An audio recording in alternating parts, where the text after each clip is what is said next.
Tshisekedi n'est pas au courant de ce qui se passe au pays. Donc, la santé universelle n'existe pas. Princesse Nathalie Kenge, bonjour.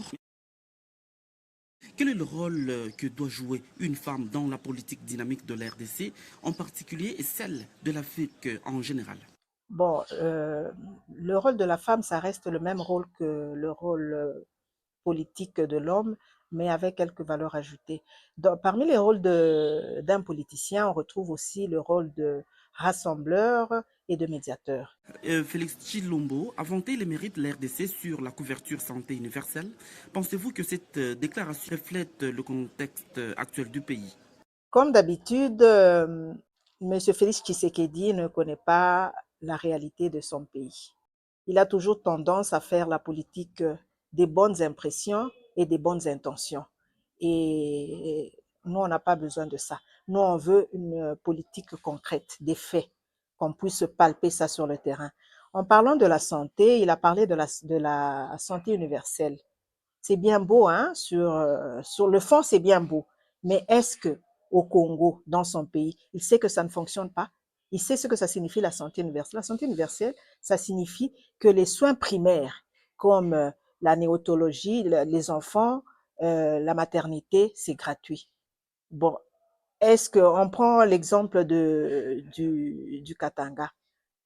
Il n'y a pas de structure au Katanga ou des structures accréditées qui appliquent la santé universelle. C'est un programme qui a été conçu qui est géré par la présidence, mais l'applicabilité sur le terrain, il n'y en a pas.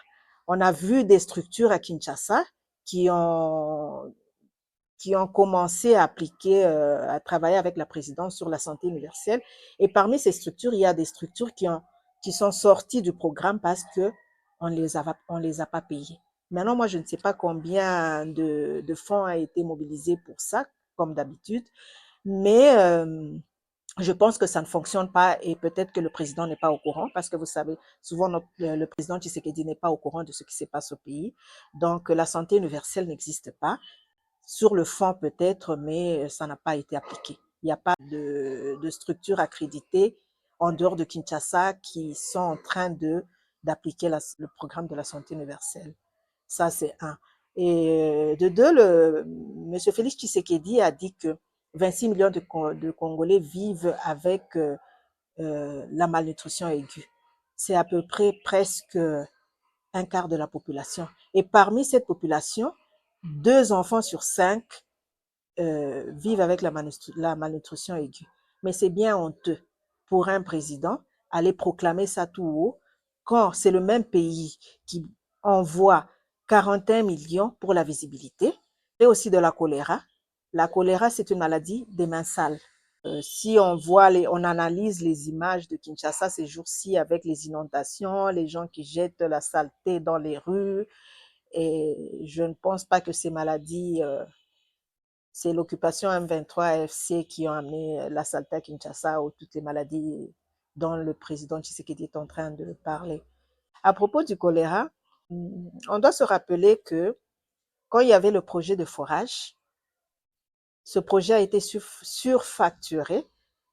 Non seulement il a été surfacturé, mais il n'y a pas eu de forage. Et pourtant, ces forages-là pouvaient aider les enfants qui sont dans les milieux retranchés pour avoir un peu d'eau potable, pour éviter un peu certaines maladies. Donc tout ça n'a pas été fait, mais c'est le même président qui crie tout haut là-bas qu'il a besoin d'aide. D'aide pour faire quoi? Pour détourner les fonds. Le président voyage tellement beaucoup qu'il ne connaît pas la réalité de son pays. Le projet 145 territoires, c'est un projet qui n'a pas fonctionné, un projet où on a détourné les fonds. Comme on dit chez nous les Baswahili, akili ni mali.